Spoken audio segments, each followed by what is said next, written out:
Why you're touching her? Stop touching her! Don't touch her, please. A recent video that has gone viral on the internet features a heated verbal altercation between a Chinese man and a British pianist. You cannot say like this way. You cannot say like this way. You cannot say like this way. Who are you? Who are you? Why you say like this way? Who are you? The situation escalates as a Chinese woman joins in, emotionally charged and speaking rudely. This commotion originated from an incident involving Brendan Kavanagh, a renowned British pianist known for his impromptu performances and live streaming the genuine reactions of his audience. Kavanagh, who has a following of over 2 million on YouTube, was performing in a public space and streaming live. Initially mistaking a group of Asians as Japanese, he amiably invited them to dance along but received no response. A Chinese woman later approached him, indicating their discomfort with being filmed. Kavanagh, realizing they were Chinese, expressed confusion about their objection to being filmed in a public place. Further interactions ensued with a Chinese couple, demanding Kavanagh to stop recording and delete the footage, citing violation of their portrait rights. Kavanagh, asserting there is freedom in the UK, refused their demand. He argued that if they preferred not to be filmed, they could simply leave.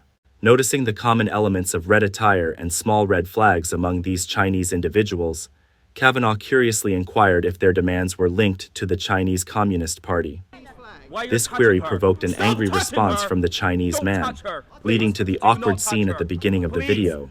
Despite attempts at mediation by bystanders, the Chinese woman, who is extremely nationalistic, retorted rudely. Throughout the exchange, they repeatedly interrupted and irrationally accused Kavanagh of racism. The upload of this video on YouTube sparked global debates, with the arrogant behavior of the Chinese nationalists drawing widespread criticism. There is a misconception about the legalities of portrait rights in the UK among those unfamiliar with British laws. UK laws in relation to street photography are relatively relaxed compared to other countries. It allows for public photography, including children, police, and close-ups for speech or artistic purposes without the need for the subject's consent. Portrait rights are only relevant in the context of commercial activities. As for live streaming on social media, it falls into a gray area and is considered under the category of speech/art until a judicial ruling is made. In other words, Kavanagh's view that this is the UK and that the demands of the Chinese nationalists are unreasonable. The filming is completely allowed under the UK law and is customary practice in the country. In the UK, unless the police have a warrant or reasonable suspicion of terrorism, they cannot search or delete content from phones or cameras. Thus, in public spaces, one can only politely request the deletion of footage. Compliance is discretionary. Therefore, the Chinese nationalists' unreasonable demands were ignored, and the UK police simply conveyed their requests without taking any further action. Ultimately, they did not require Kavanagh to delete the footage or refrain from uploading it to social media. In addition, while the Chinese nationalists appeared fluent in English, their lack of understanding of British culture hindered smooth communication. This became evident when Kavanagh, expressing his confusion with "we are not allowed," raised a serious question. In the UK, anything not expressly forbidden by law is permissible. However, the nationalists failed to grasp this, insisting on their inconvenience of being filmed. If they found it inconvenient, they could have simply moved away from the camera's range. The question arises, who granted them the authority to dictate what others should or shouldn't do in a foreign land? Presumably, they might be defaulting to the principles of the Chinese Communist Party.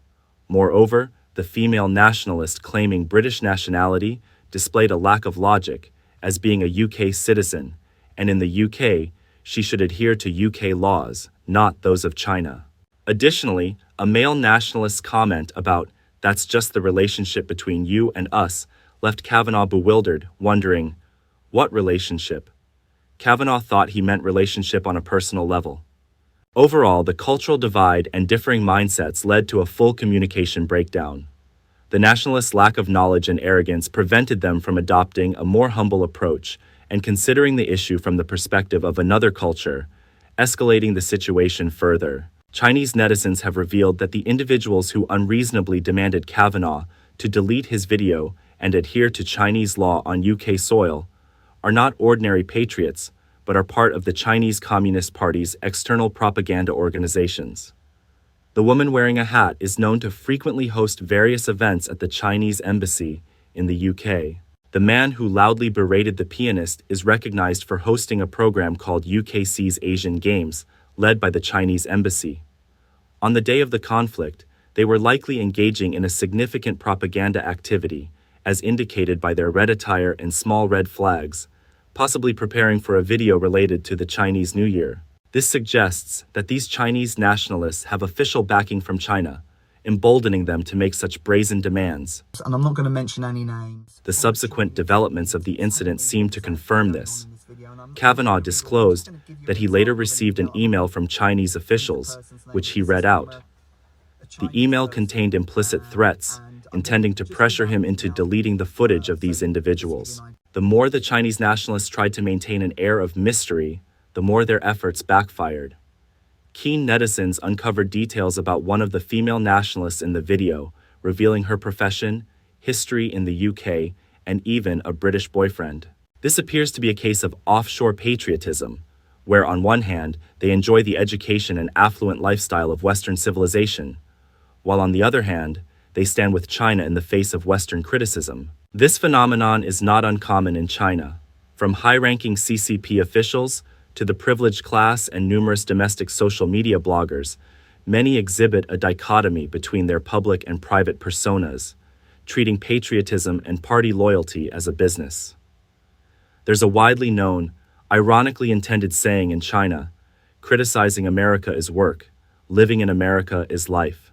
This implies a clear understanding that their criticism of the West is merely a job or performance that brings significant benefits. In reality, they embrace Western material life wholeheartedly, regardless of how much they may publicly despise or hate the West. This hypocrisy has a large market in China and deceives many Chinese people living under censorship, fueling nationalist sentiments. Unfortunately for these nationalists, they encountered Kavanagh, a significant social media figure who refused to back down. He appeared on talk shows and even gave interviews to Fox about the incident, transforming what was initially a minor affair into a global fiasco, causing embarrassment to Chinese nationalists once again on the world stage. Is it reasonable to expect British people to adhere to what they consider Chinese law while in the UK? This display of ignorance, impoliteness, and unreasonable behavior mirrors the usual attitude of Chinese officials in international contexts.